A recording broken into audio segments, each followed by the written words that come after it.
indeed, Big Brother Bear here to give you all that you want and what you need. Today I'm going to give you 5 reasons of why many student athletes in high school will not play Division I basketball.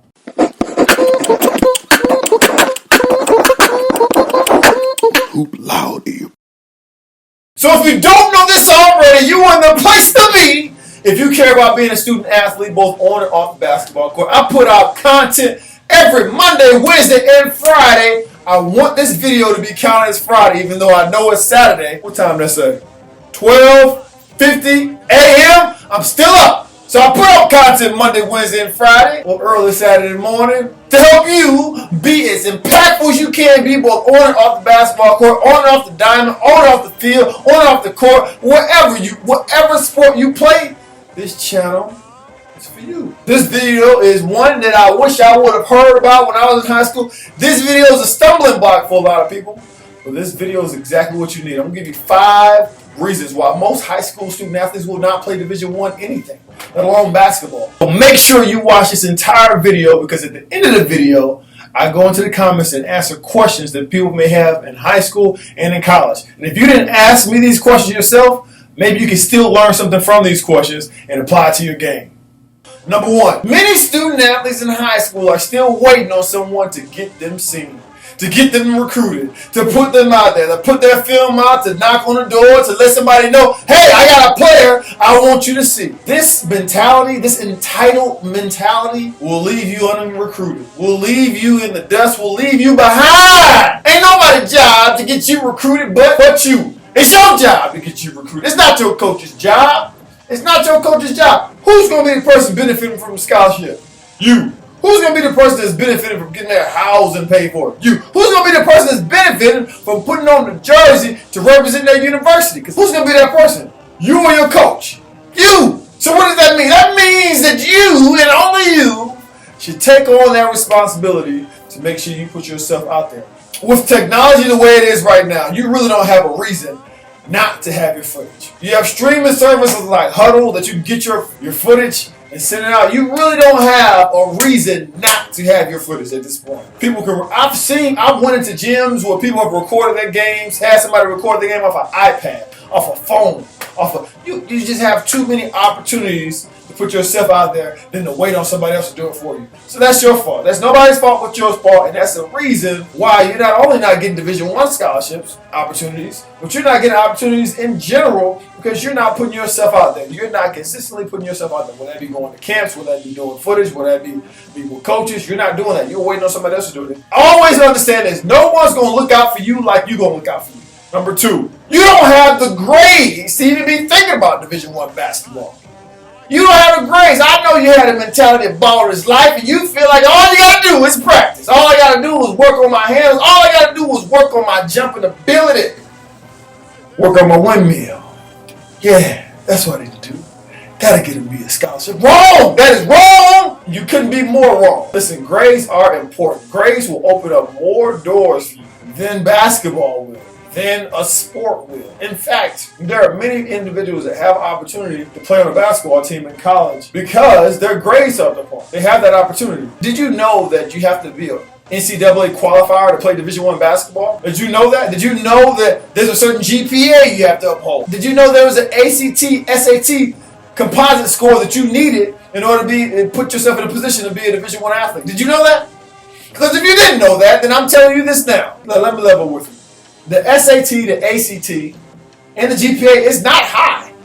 It's not high at all. In fact, it's kind of low, to be honest. Well, if you know about this stuff by your 9th grade year, you can plan for these classes that you have to take. You can practice the SAT or ACT, depending upon which one you take. Then you're in a better position. But that's the second reason why people don't go Division I, because they don't have grades to even be dreaming about going Division I. Number 3, your game is not Division I pedigree. I'm just going to say it's just not Division I pedigree. And the people that you're playing against aren't Division I pedigree. And when you do play against somebody that's Division I pedigree, you don't stand out. So why would someone with money in their pocket put it in your pocket for education to play on a Division I level when you have improved it? Number 4, this is one thing that hurt me, okay? Many student athletes in high school are crippled by their perspective of them working hard. When you're going for such a lofty goal as Division I, especially if it's the cream of the crop, if you're Michigan State, if you're UCLA, if you're Duke, if you're North Carolina, if you're Kansas, you cannot use everybody in your sights as a gauge of if you're working hard. Because these people that you're looking at are not going to those schools that you want to go to. So don't rest your heart assured thinking you're working hard just because you're working hard against these individuals. Just because you're in the gym more than these individuals. These people aren't your competition. Get that in your mind. Don't let that slow you up. Because a lot of times, and I've done this myself, a lot of you get stuck because you're measuring yourself up against people that are not Division I caliber in the first place. People that don't have the same dreams you have. People that are not applying themselves. People that are just like basic. And what you want to do is, if you really want to get to that Division I level, you have got to stop doing that. You set your own pace. Because some people are just super talented. Don't think that just because someone is a Division I that they work very hard. Like, oh, I just had to work hard. Some people are just God-given talent. Some people just have that. So the best barometer as far as how hard you should work as hard as you can. Number 5, and my last reason why many student athletes in high school won't play Division I is because they're not good enough. I know you don't want to hear this, but listen. In this channel, I'm not trying to coddle you. I'm not trying to tell you, oh, you're great. Listen, I'm trying to tell you information I wish I would have had. When you would have asked me when I came out of high school, where do you want to go play basketball? I'll tell you what I said. I told my head coach, look him square in his eye, I said, I want to play for Kentucky. I want to play for University of Kentucky. Tubby Smith was there. I wanted to play for University of Kentucky. I was not a University of Kentucky type player. I was not good enough to play for Kentucky. I would probably barely, like my mother said, barely by the skin of my teeth, make the practice squad at Kentucky because they were that much better than what I was. Aren't you embarrassed? No, I'm not embarrassed. You know why I'm not embarrassed? Because I got my education paid for, all of it, at Division II school. My junior college was paid for. My Division II was paid for. I walked on as a red shirt, my red shirt freshman year, that I had to pay for that. But every year after that, when I played basketball, it was paid for. So if you ask me, aren't you ashamed that you didn't go to the University of Kentucky? No, I'm not. And you shouldn't either. What I'm telling you is this. There are many opportunities out there beyond major Division I schools. There are many opportunities out there beyond Division I schools, period. Many opportunities. And if you have this mentality that you can only see the schools that you saw off TV, the ones they talk so much about at March Madness, I get it. I thought that I wanted that too. I wanted to be in the highlight of one shining moment. I wanted to be a part of that as well. But then I sat down and I said, you know what? Who's going to pay for my education? And let me be totally honest with you. Some of you aren't even going to get scholarships. And guess what? That's fine too. You're not a loser. There's nothing wrong with that. What people miss out on even on that is even the opportunity to even represent your university. That's a big thing as well. To be able to represent your university, everybody doesn't get that opportunity. So don't let a scholarship, don't let Division I, Division II, Division III, or whatever get in the way to what's really important. And that is playing the game you love. Playing the game that we grew up playing on the blacktops in elementary school when we had not a care in the world. That's the most important thing. I don't want you to miss your window of opportunity based off something like this. Let's get into some of these questions. I got a few from Kendall Glover. Kendall asks, do you think bigger players should try basketball? I don't think it's dependent upon if you're big, medium, or small. If you're interested in playing basketball, you're going to put in that work to actually become better and you enjoy the game, then why not? Why should it be dictated off your stature? I mean, they have people that are in wheelchairs that play basketball and have a good time playing it. So it's open to whomever has an able body to play it.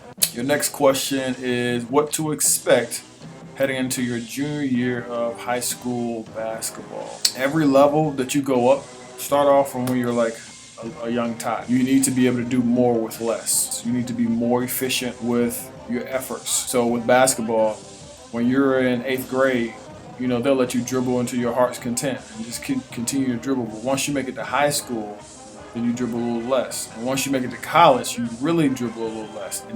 And the lanes that you see that you could normally get through, the passing lanes, the driving lanes, they get tighter. Because as soon as you put the ball on the ground one time, the defense is smart enough to realize that, hey, we can suck this gap up. We can plug this gap. We can slide over, take a charge. We can block this shot. So what you should expect, whether it's your junior year, senior year, or whether it's in college, is you need to expect that you need to be able to do more with less. So it shouldn't take you 10 dribbles to get from the 3-point line to the paint and lay it up. It shouldn't take you all that. You should be traveling north and south and get there as quickly as possible. I remember when I was in college, my coach had us doing this drill where it took us 4 dribbles to get the length of the basketball court, which is 94 feet. 4 dribbles. And you got to throw it out in front of you a little bit, but it takes you 4 dribbles to get you from one end to the other and finish with a layup. So what does that mean as far as when you're in the 3-point line? How many dribbles do you think it's going to take you to get to the lane and get a layup? Shouldn't take you 4. All right, if you're traveling north and south, it shouldn't take you long at all. But if you're doing this fancy stuff, you want to dribble between your legs 3 times, you want to set up the crossover, you want to hot dog, if you want to do all that stuff, it's going to take you forever. But every time that you put that ball on the ground, that's another opportunity that somebody can steal the ball from you. You got to protect the ball like it's your investment. So that's what I would say you should expect, not only from your junior year, but your senior year in college and in the pros, whether it be overseas, abroad, or it be here domestically. Last question is, which one do you feel is more risky? Overseas, Division 1, 2. The biggest risk is you not doing it and having to wonder if it could have got done. That's the risk. You can't live your life thinking, okay, I really want this job, or I really want to go talk to this girl, or I really want to go play for this basketball team. But the risk of me doing it is people are going to make fun of me. I may not get the girl. I may not get on the team. I may not get the job. That's not how you want to live your life, because you'll always wonder if you could have got it done. Let's get on down to the next question. Jacob asked me, when do you think it is a good time to start sending clips to coaches? I'm a freshman, and I don't know if I should wait or if I should start sending clips this year.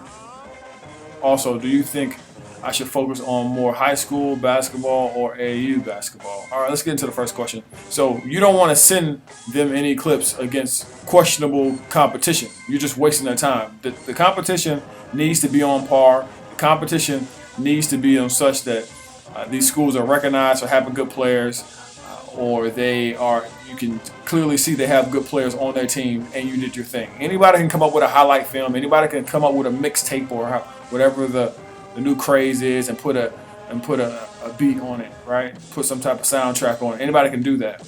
But not too many people can play against great talent and still hold their own. All coaches who have been in this field long enough, 10, 20, 30 years, they can sniff out an imposter. They can sniff that out. They've built their careers off looking at film. So if you think you can just glue some type of tape or if you think you can just glue some type of footage together of you playing against some guys that aren't very good and you think you're going to land on a scholarship, you're going to be sadly mistaken. Should you focus on high school basketball or AAU basketball? And I would say, why do you feel like you have to choose? Why do you feel like you need to choose? I wouldn't choose.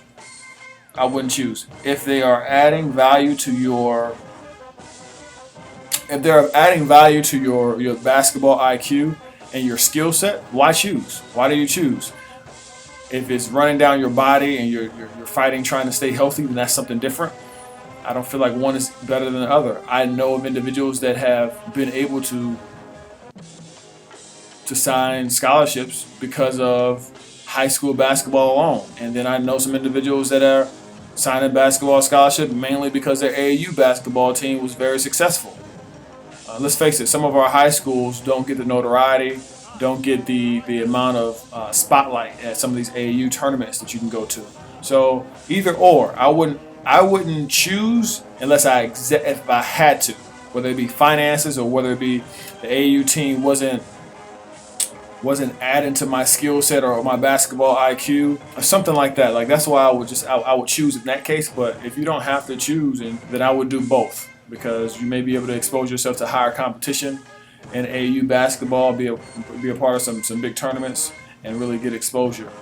But if you can't afford it, or if you don't feel like if you can't afford it and you don't feel like it's helping you become the player that you want to become, then yeah, I will hang it up. So those are my last questions I'm going to answer this time around. Thank you for watching this video. If you have any questions, please put them in the comments below, and I will make sure that I continue to answer questions. If I have enough questions, I'll make sure I answer them at the end of my videos. So as always, whether it's on the court or in the classroom, I'll graduate at the top of your class. Hoopla.